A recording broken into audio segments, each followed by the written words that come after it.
Hey, good afternoon, everyone. This is Shashank Modi from Center for Automotive Research. This is the car battery enclosure design webinar. We have a lot of people joining, so we're going to wait for a few minutes and then we'll start. Thank you.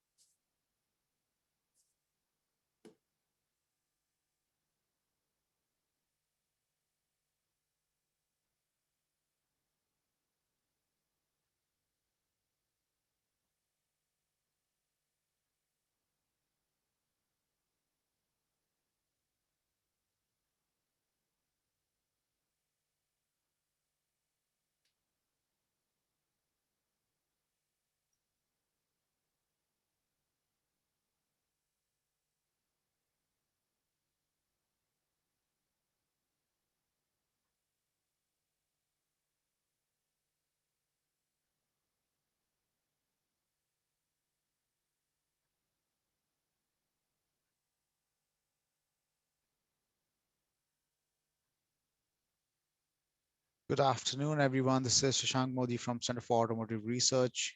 Just going to wait one more minute and then we will start. Thank you.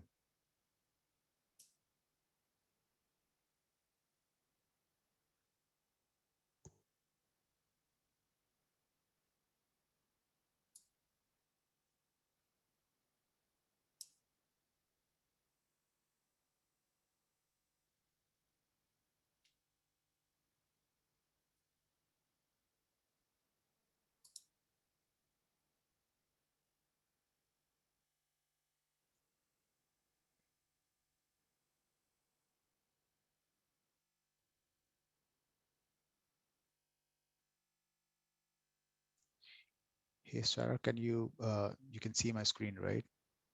The Yes. presentation. Okay. All right. Good afternoon again. This is Shashank Modi from the Center for Automotive Research, and this is the Center for Automotive Research Battery Enclosure Design webinar series. Thank you, everybody, for joining. This is the third webinar in the series of webinars that we have been doing on the battery enclosure design. In the last two webinars, we saw uh, designs presented on aluminum battery enclosures and polymer composite battery enclosures. And today we have ArcelorMittal presenting on steel battery enclosure design. I want to inform you that we, in our agenda that we sent out, we had Mr. Ram Ariyar as the speaker, but he had to he cannot present today because of personal reasons. So Mr. Tom Wormald will be uh, presenting from ArcelorMittal. Tom is a graduate of McMaster University in Hamilton, Ontario. He holds a bachelor's degree in mechanical engineering. He has been active with ArcelorMittal for 24 years and holds the position of principal projects manager at the DeFasco facility in Hamilton.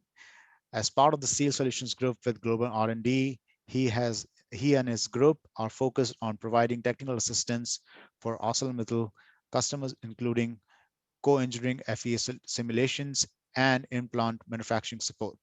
So I would like to welcome Tom. Tom, thank you so much for presenting today for us. Before I hand it over to you, I just want to remind everybody that we have a Q&A box that you can use to submit your questions.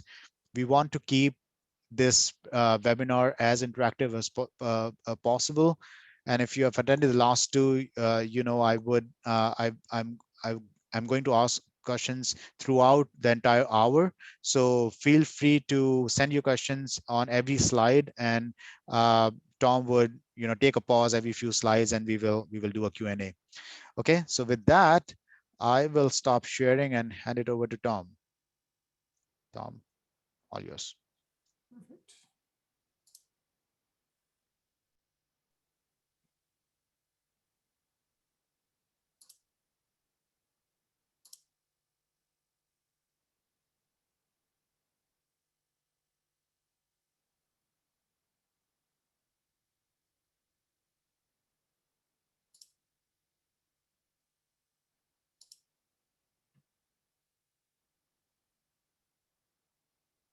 Tom, we don't see the full screen. It's only the PowerPoint application.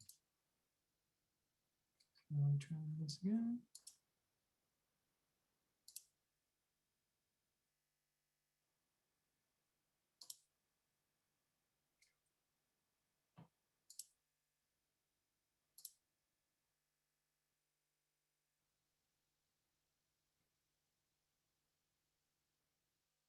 Still present. It's not full screen.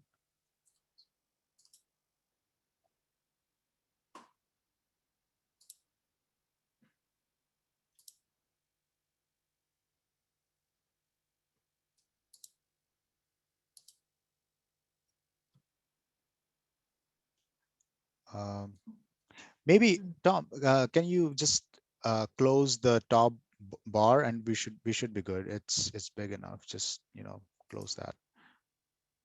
Just give me 1 second. Okay.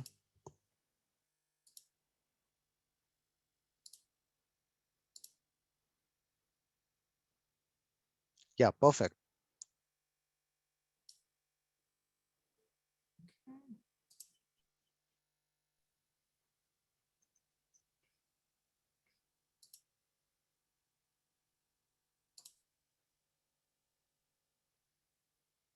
All right, does that look okay?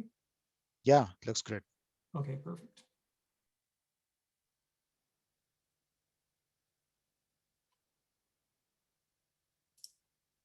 Great. Well, good afternoon, everybody, and thanks for joining me.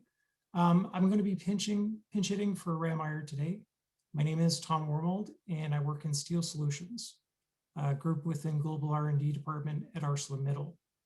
As the name implies, Steel Solutions is focused on supporting our customers through simulation, plant support, and co-engineering projects for upcoming designs.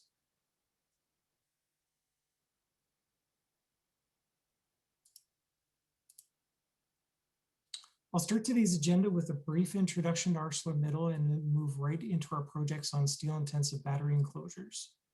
I'll describe some of the particular benefits that steel can bring to battery enclosure structures and some of the steel grades applied to our suite of designs. There's a significant amount of content behind this brief overview, and so if you have anything of particular interest that you see, please don't hesitate to contact your ArcelorMittal representative or send a note to me directly if you have something of particular interest.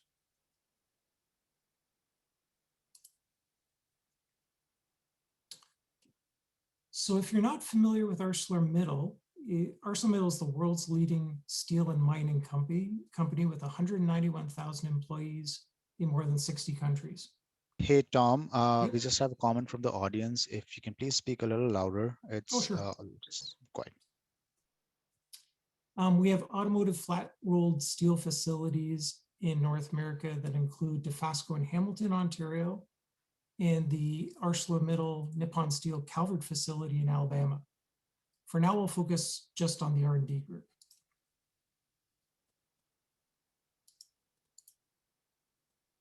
So the Global Research and Development Organization consists of 16 research centers in 12 locations around the world.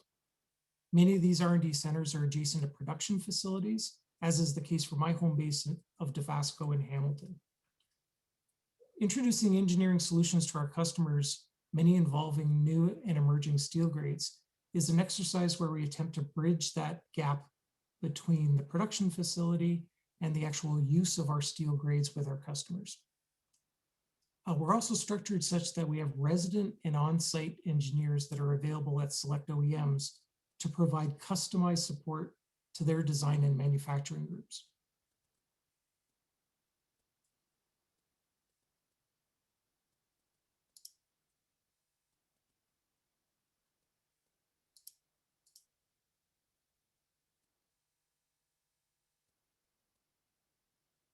ArcelorMittal Global R&D consists of over 1,500 researchers, the largest portion of which provide product and application support. Process support for our mills is also provided as part of R&D, allowing our mills to constantly innovate in terms of efficiency of throughput and also reducing our impact on the environment. And finally, approximately 10% of the annual budget is set aside for exploratory breakthrough activities. So these are upcoming technologies to maintain steel as the material of choice in all major markets, including automotive, energy, and general industry.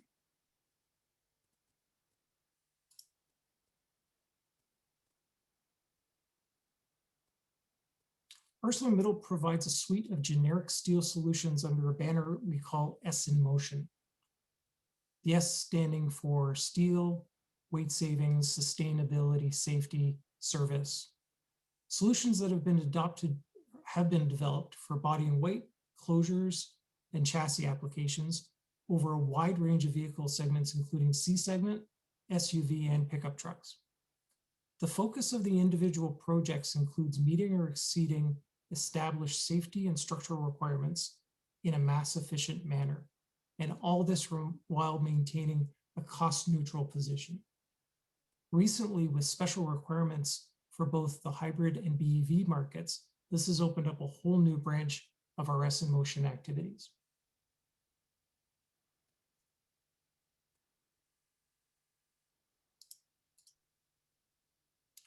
With the rapid emergence of this modern battery electric vehicle market has come quite a bit of uncertainty in the design community.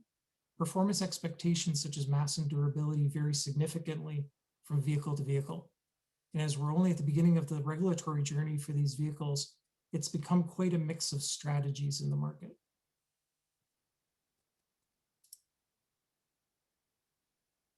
A review of battery enclosures in production shows the variation in design and choice of materials. Battery enclosures can be generally classified in kind of two buckets. The high-end vehicles and performance vehicles, and then mass market vehicles for more cost-conscious consumers. Generally in the marketplace right now, that last category of the mass market vehicles for cost-conscious consumers is really where steel has found its place right now. But there's actually quite a high degree of variation in actually how those material groups are applied within all of these designs.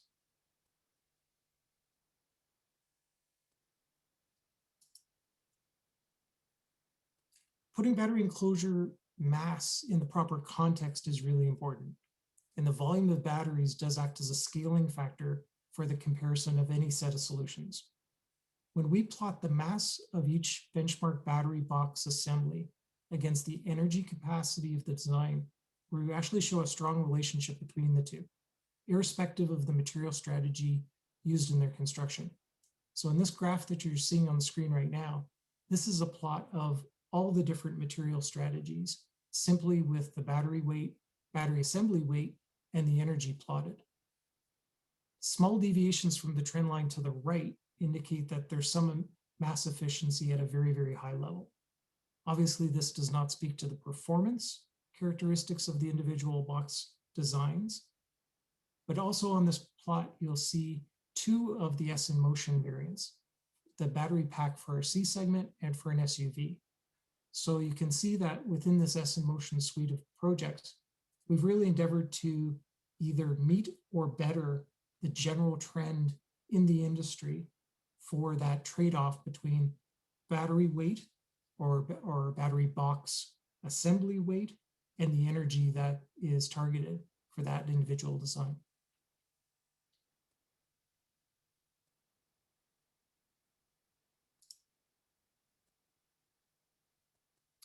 Projects initiated by ArcelorMittal recognizing the need for a new breed of battery electric and plug-in hybrid vehicles date as far back as 2011.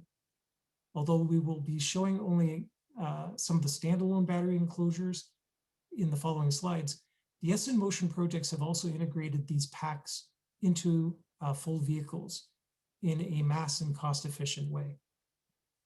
Evaluation of the many safety aspects of the battery enclosures, in some senses, can only be evaluated on this full vehicle basis. So we needed to not only design the battery enclosure to meet requirements on its own, but also evaluate how they performed in a full vehicle context and with some of those crash requirements as well. This has also provided an opportunity to highlight where we think some of our advanced high strength and ultra high strength steel grades might find a home, whether it's in the battery box or in some of the surrounding structures in the body in white.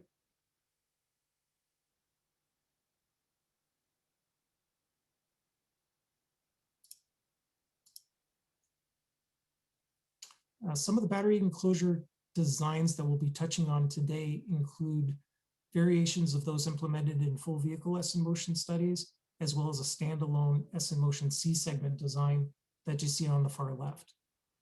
In all cases, we'll be attempting to demonstrate the features of the steel-intensive battery enclosure design and where we see specific steel grades being applied in those structures. In addition, benchmarks for predicted performance and mass provide at least a starting point for implementation of these designs into upcoming OEM vehicle platforms.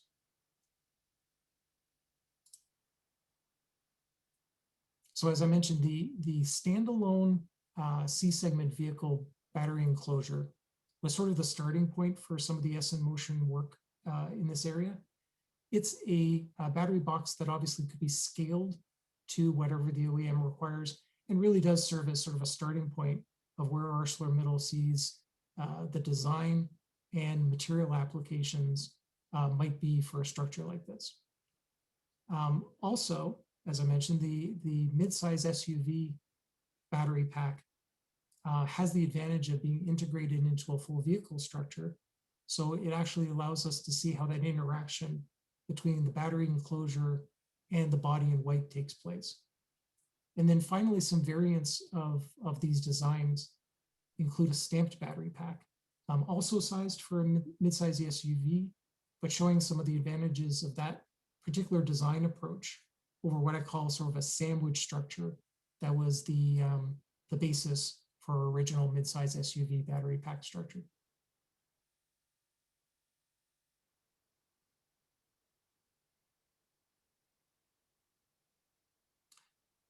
An important point is that we chose to address the steel battery pack enclosure market with a suite of designs as opposed to a single proposal. So we understand that the BEV market generates a quite unique set of requirements. And at least right now, those requirements are especially customer and OEM specific. So we felt that was best addressed with a suite of solutions as opposed to just one solution that we would show to our customers.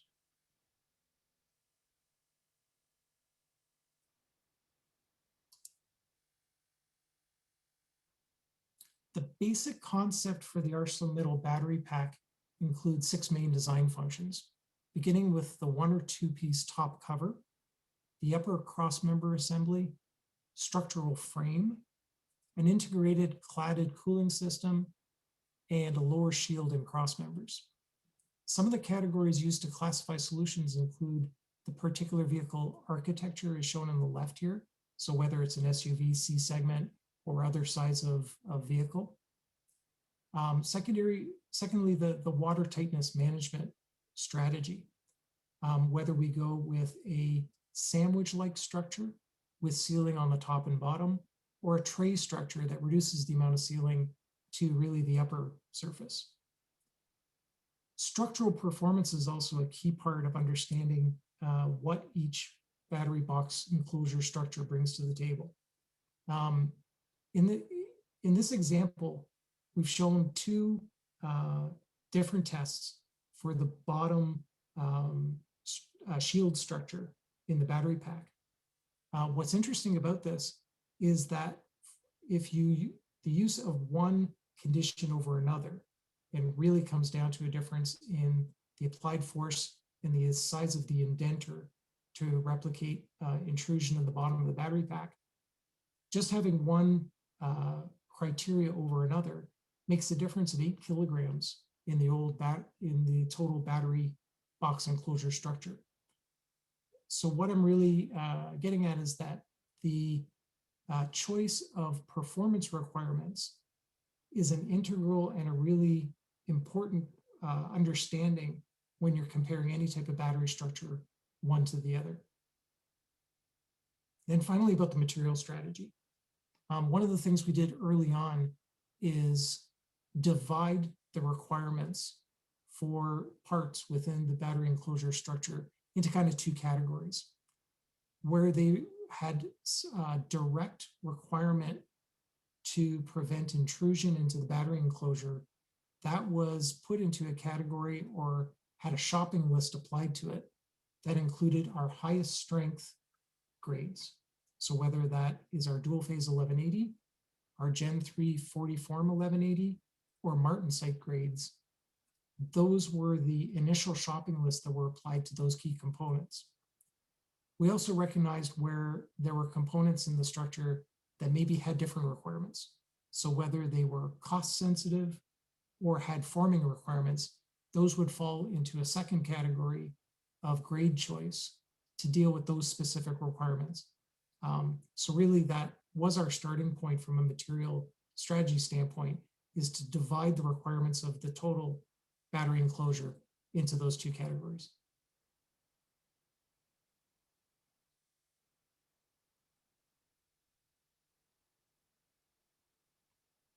So as I mentioned, specific areas of the battery pack structure particularly benefit from the highest strength levels of cold stamped steel grades. Areas in particular, such as the frame, the cross members, and the lower shield, are ones where we've attempted to apply the highest strength level steel grades. And really those are the areas that are the most intrusion dominated parts of the battery compartment. For many battery structure applications, as you see, simple cross sections are used to allow for roll forming manufacture of these highest tensile strength grades, including, as I mentioned, dual phase 1180 Martensites and some of our newest generation of advanced high strength steels like 980 and 1180 tensile strength Gen 3 grades. The lower shield is a particularly interesting application, as you do need very high tensile strength, but it really is one where there's no direct performance requirement from a regulatory standpoint, but it really is OEM driven. Another benefit that steel can bring to that lower shield assembly is that what you're trying to maximize at the end of the day is the strength of that material in its as assembled form. So not only are we looking at the properties of that grade as it leaves the steel mill, but we also need to at least take into account things like strain rate hardening that steel exhibits, and also the bake hardening effect that many of these steel grades exhibit that can significantly increase the as assembled strength of the steel. And for something like the lower shield, where that tensile strength, it really is an overwhelmingly dominant characteristic, it's really important to give consideration to all these additional things that can improve the strength over and above what we actually see reported out of the mill. Tom, there's a quick question here. Sure. We are talking about strength here, and we know like the steel is very strong in that term. But in the last presentation, we saw a lot of talk about flame safety and flame retardant materials. And there's a question from the audience. It says, when it comes to cladding of the system, which types do you see here regarding fire protection? So can you talk about fire protection in general with the steel design? In general, the fire protection for steel is actually really strong. Some of the same characteristics that some of the call them secondary characteristics of the steel really help to make steel probably the dominant material as far as fire protection goes. And really, when you think about it, I mean, there's been a long history of steel being used in heat protection and fire retardant applications because of those properties. One of the only things that we do from a steel standpoint to tune a grade for fire protection is often more about the coating than it is actually about the steel grade. So often you'll see aluminized or galvalume coatings in some of the heat protection applications. But really, to be quite honest, the inherent characteristics of steel make it such that from a fire protection standpoint, it really is kind of the leading material. Okay. And there's one more question on assembly. How do you assemble the structure? Like what joining technologies do you use? It's an interesting question, and it does come up later, but kind of briefly, we recognized kind of early on that one of the key criteria that we wanted to provide for a steel intensive structure was that it was going to have joining technologies that the OEMs or the tier ones were already familiar with. So from a design standpoint, there's been a lot of effort put in to maintaining these structures such that they're spot weldable, or I think the second most common assembly method is MAG. So these are already, established assembly methods. In some of the structures, there is also some bolted and screwed connections, but they're more for accessibility than anything else. So yeah, I mean, I'm glad the question was asked, because really one of the selling points of, the steel intensive structures is the acceptance or wide availability of the joining methods that we're using. Okay, thank you.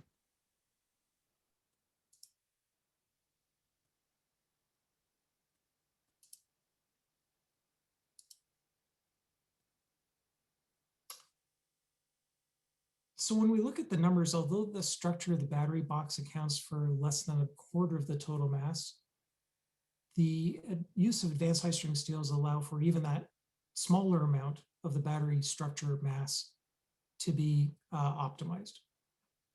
And within the battery structure, the frame structure provides the majority of the impact protection, and also accounts, as you can see here, for the majority of the mass. So the use of advanced high-strength steels and ultra high-strength steels at tensile strengths levels above 1,000 MPa minimize the intrusion. And very importantly, it's minimizing the intrusion in the smallest possible package space. It's well accepted that the structure that can provide the maximum protection in that smallest amount of space is the one that the OEMs, and from a general performance standpoint, really has the biggest advantage on an overall aspect of maximizing that interior volume for the actual batteries. So what we not only believe that steel can provide that overall protection, but the protection in the context of minimum package space is one of the most important things that we think steel can bring to the table. Are there any standards around which you're testing intrusion, or is it OEM, OEM based? The standards that exist, I don't believe any of the ones for the battery box itself are must meet regulations.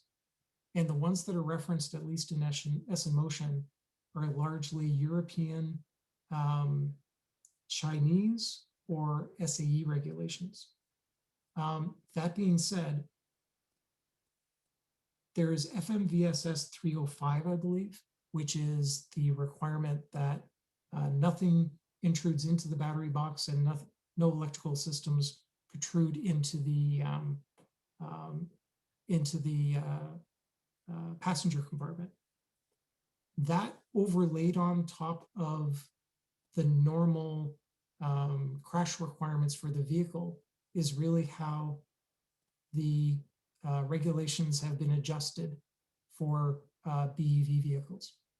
So there is that restriction, and for any of the S in Motion projects, we've evaluated them both on sort of an individual battery structure level, but also with that 305 regulation in mind. Thank you.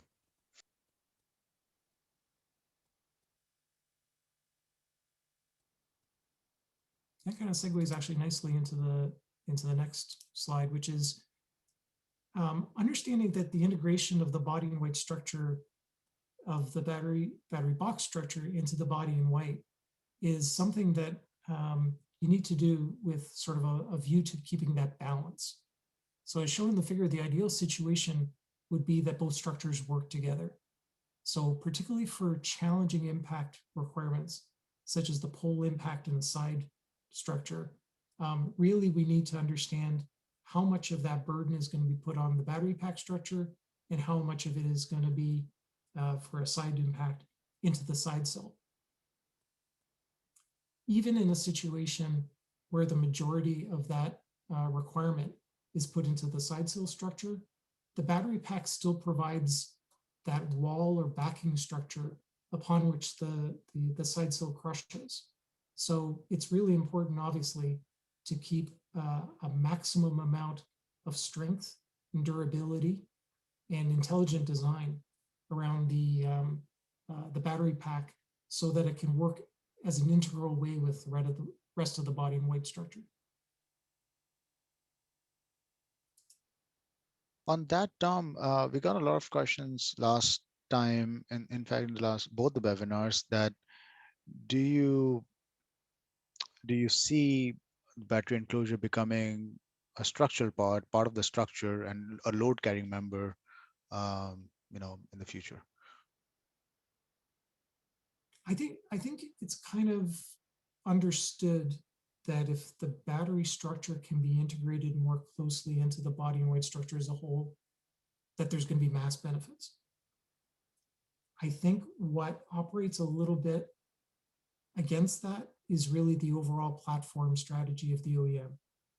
So whether they're looking to use that same battery pack structure in multiple vehicles, if there's scaling involved, there could be a situation where it's beneficial, looking at that more general scenario, that they might want to have the battery pack structure as more of a modular design. One of the things we've recognized actually within more recent S in Motion projects is that sharing. So many of our solutions now are put in the context of multiple platforms as opposed to creating sort of a one-off solution for an SUV or a C-segment vehicle. So for instance, our S in Motion battery electric vehicle, a platform offshoot is going to be the hybrid version of that project.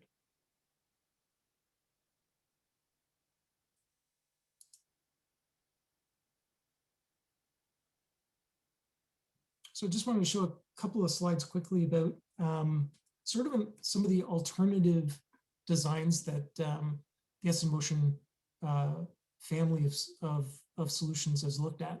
So an alternative steel intensive design for battery enclosures is obviously a stamped tray design. Water tightness and reduced sealing requirements are really one of the biggest benefits of a design like this. Forming requirements for that tray are an interesting and determining factor in the steel grade choice. Another consideration is because of just the nature of a design like this, the tightness of those radii in the corners of the tray really do have a surprisingly large effect on the volume of batteries that you can put in the tray. So what we're looking for, and it's not an easy task, is we're looking for steels with good strength, but maximizing their drawing capability while still maintaining that strength. So that actually does, start to look at some of the recent advancements in steel grades where we've had very high strength steels, but with surprising amounts of ductility and drawability to them.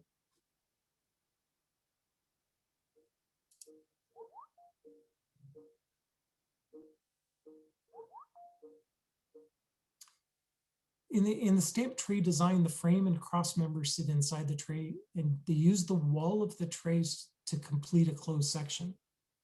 The mounting brackets are attached either directly to the tray or to an outer frame, depending on what the requirements are.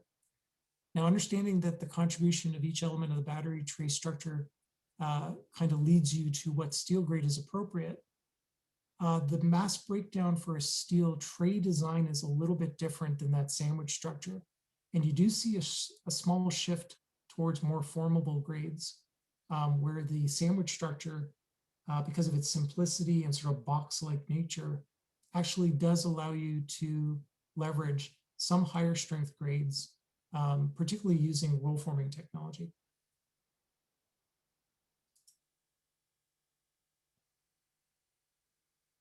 And we continue to work on these designs. Further developments of the trade concept include features like an integrated skid plate, shown here as a DP980 grade steel, and simplified cross-member profiles. The simplification of some of the components is really an assembly benefit. So if we can come up with more simple cross members that still provide the same level of support, it opens up assembly options, such as largely trying to use spot welding for the structure as a whole. And again, this sort of goes back to the previous question. When possible, a lot of the design for these solutions was done with an eye to trying to keep the technology for assembly widely accepted and things that are already in the OEM and Tier 1 environment.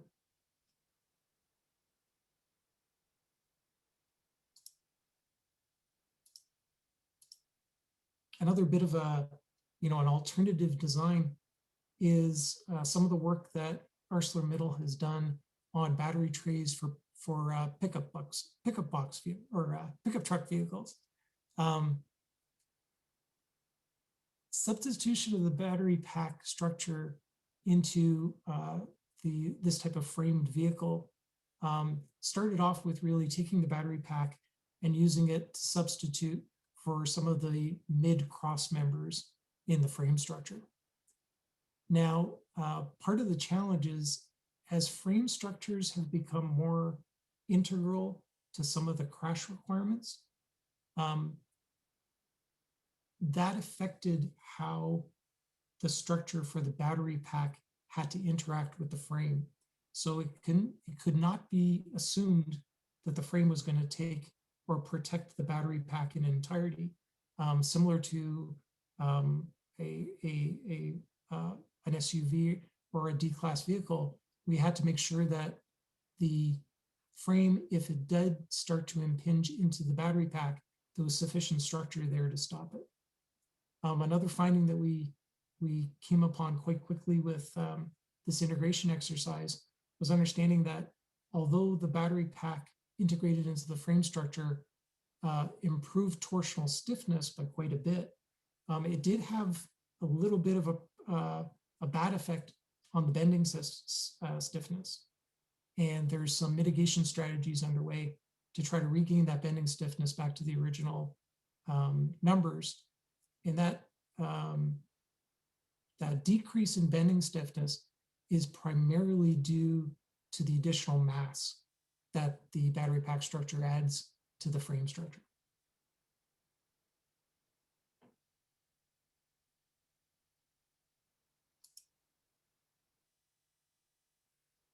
So as battery enclosures and new battery electric vehicles are a relatively recent application for steel, I just wanted to take a quick little side path here to review some of the applicable grades, and this will be a mix of both, well-established steel grades that many of us on the call would be familiar with some of the newly emerging grades.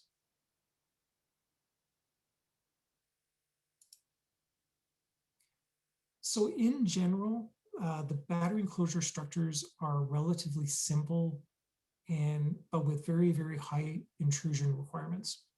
So this leads to a focus on very, very high tensile strength materials with an ability through things like roll forming technology to actually deal with the relatively low elongations that sometimes go along with these very high tensile strength products. We do believe that in the future, as possibly these battery enclosures become more integrated into the body in white, that the structures themselves and the shape of the structures could start to get more daring. And as that occurs, it may open the door for some products that have high forming capability, such as the Usabor 1500 and 2000 press hardened steel grades. But currently, this roll forming technology is quite a well-applied way of producing these very high tensile strength products. But also, I think keeping our eye on the new generation of Gen 3 products with quite high elongations for their strength is something that will likely start to make its way into steel battery structures in the short term. So one of the grades I wanted to discuss was 40form 1180. So whether as part, of a specialized tray design or simply to improve the residual elongation after manufacture, third generation steels with improved elongation could be of particular interest to battery enclosure structures. This example of 40form 1180, a Gen 3 steel with 1180 minimum tensile strength, has exceptional elongation for its strength, minimum 30% hole expansion ratio, and availability in both coated and uncoated versions.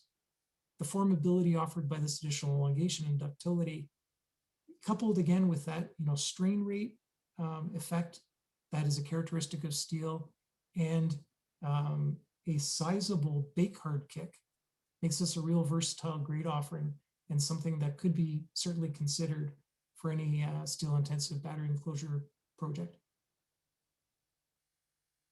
Tom, there's a question here which I think appropriate for this slide. How important is corrosion protection?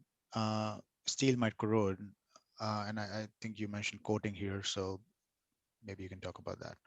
Yeah, it's recognized that for battery enclosure, it's an underbody application, and the requirements for corrosion, particularly with some of the higher life expectancies or higher life horizons that some of the OEMs expect now, is a real concern.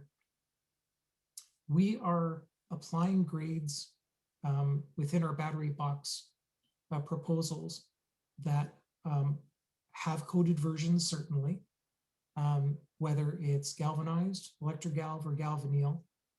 But I think what's most encouraging from a steel standpoint is the new generation of coatings that are available.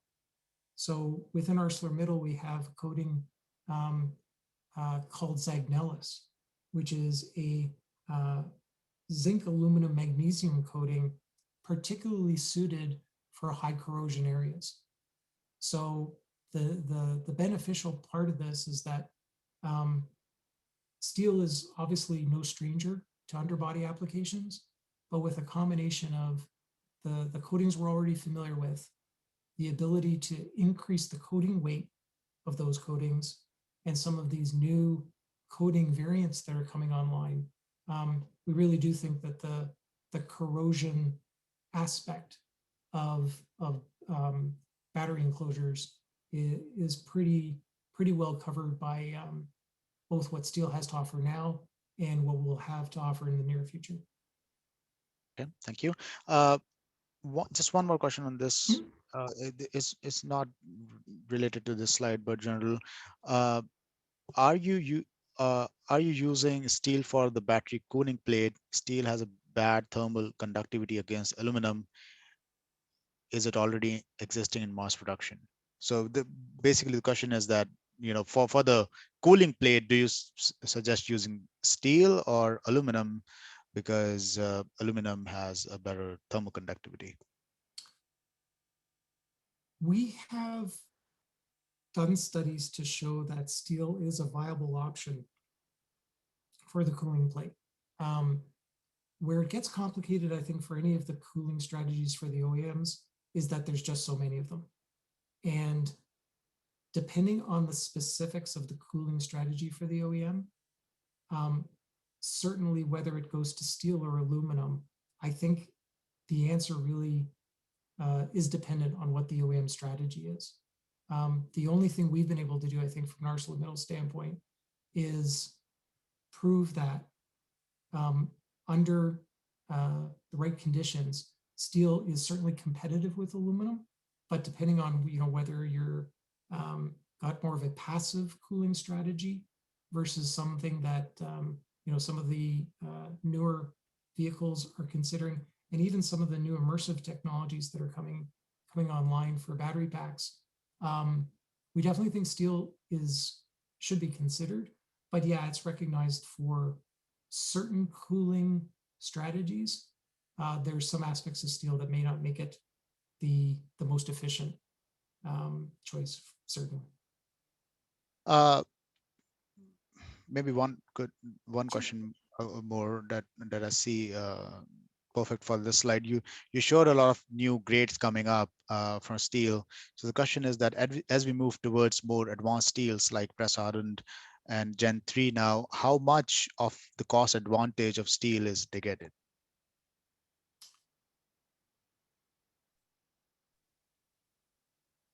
The cost advantage will drop slightly.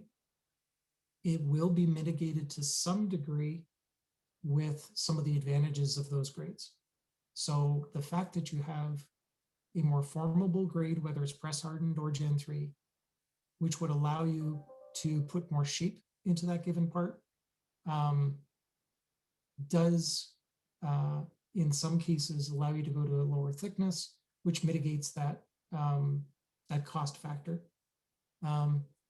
We believe that the cost aspect of it that might go down a little bit is mitigated to some degree by the advantages that those grades provide, not only to the shape as I mentioned, but also you would be looking at implementing those grades, I think, when it's got, you know, a design and a mass advantage.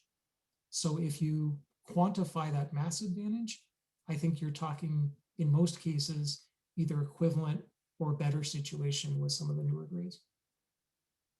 Thank you.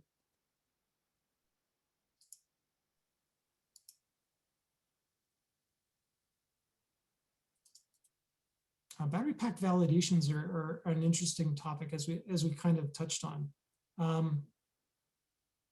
It's important that for any set of battery pack evaluations that go on, that we understand not only what the mass and the volume of that battery structure is, but also what structural validations can be met.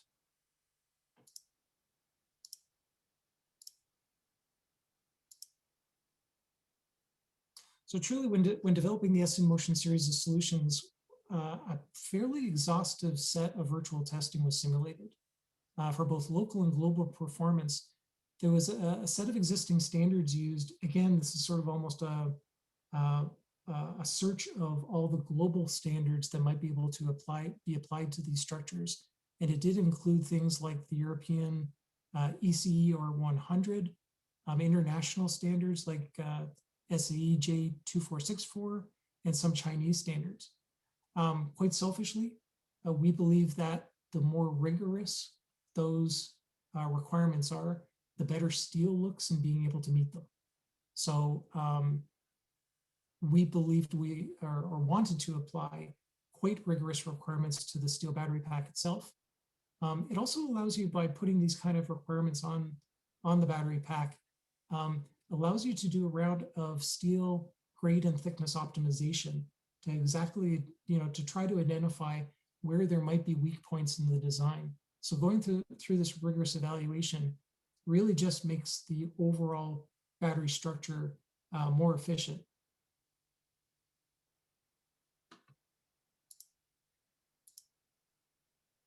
And those same requirements were also applied to the battery tray structure, allowing for a robust design and that same sort of round of thickness and grade optimizations.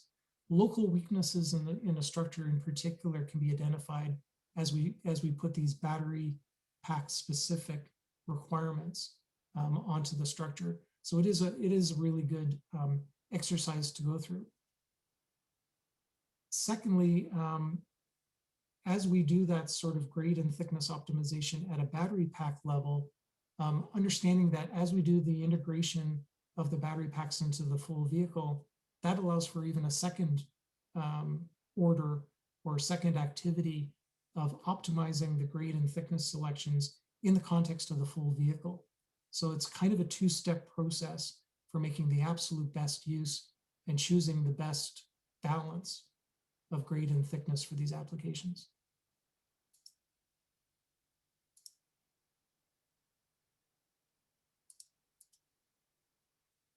And as we wrap up, I just wanted to maybe finish off with a few slides that address some of the questions actually that have been posed actually up till now.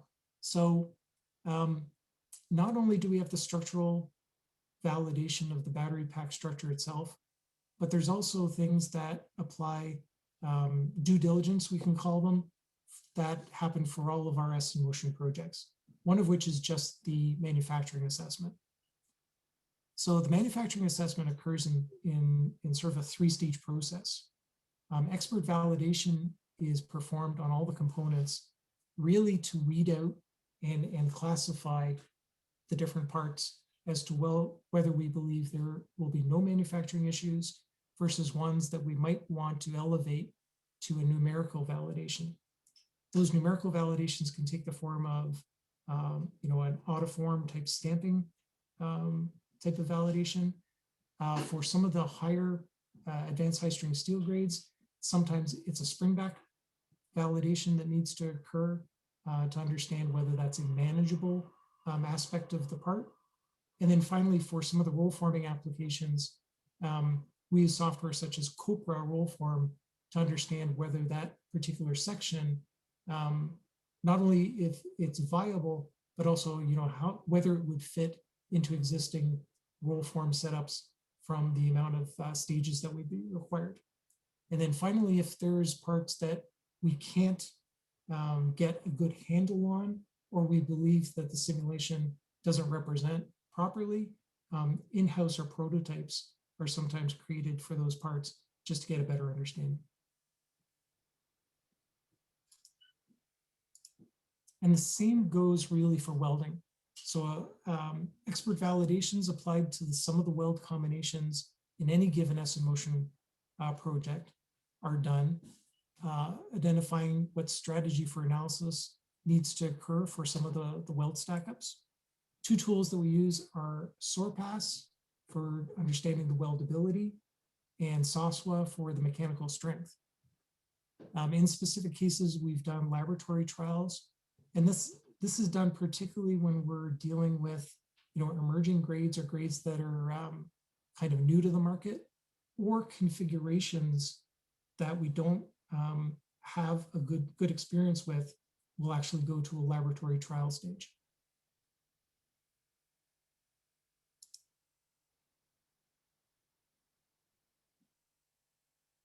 ArcelorMittal actually has quite a library now of spot weld data, whether that's 2-layer combinations or 3-layer combinations.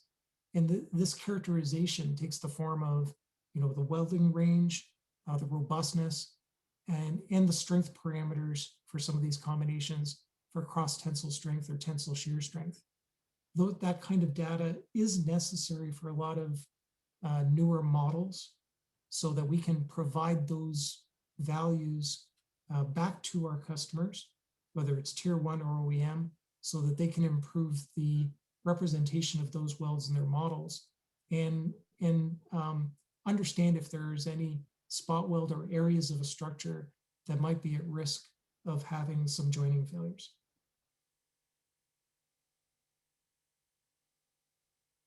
And we spoke about assembly actually. Again, one of the things that really was identified right from the outset was that we wanted to have the battery pack structures use accepted joining technology. So whether that's spot welding, in some cases MAG, and in some cases screw and bolting for accessibility reasons, we really tried to leverage the benefits of steel in that it would use joining technologies that are already familiar and out in the marketplace. I'll also mention too that not only was this sort of recognized internally, but this was a strong feedback that we received from a lot of our OEM customers that we presented some of our battery structure proposals to. There was a lot of concern that they could use accepted assembly methods for actually creating these structures. Tom, a question here. on this is assembly, but the structure itself, uh, the, I see their stamped part, but there are questions which say, that are you considering other technologies like hydroforming, die casting to create some of these designs? We have not considered hydroforming to my knowledge yet. Now, if we kind of make a distinction between tube and sheet hydroforming, I think those are two separate cases. So I'm not sure whether the person asking the question was kind of more thinking from a tube or a sheet standpoint. Sheet hydroforming, I think, could have some interesting applications in a battery box structure. I'm not so sure personally where I see tube hydroforming fitting in quite yet, but that's not to say that, you know, architectures change.